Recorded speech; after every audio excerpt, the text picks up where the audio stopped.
Nakikita nyo ba yan?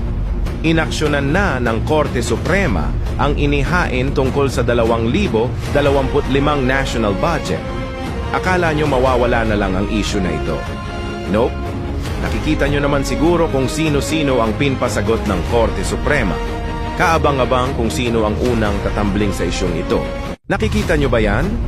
Inaksyonan na ng Korte Suprema ang inihain tungkol sa 2025 national budget.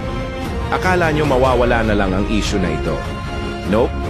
Nakikita nyo naman siguro kung sino-sino ang pinpasagot ng Korte Suprema. Kaabang-abang kung sino ang unang tatambling sa isyong ito. Nakikita nyo ba yan? Inaksyonan na ng Korte Suprema ang inihain tungkol sa 2025 national budget. Akala nyo mawawala na lang ang issue na ito? Nope. Nakikita nyo naman siguro kung sino-sino ang pinpasagot ng Korte Suprema. Kaabang-abang kung sino ang unang tatambling sa isyong ito.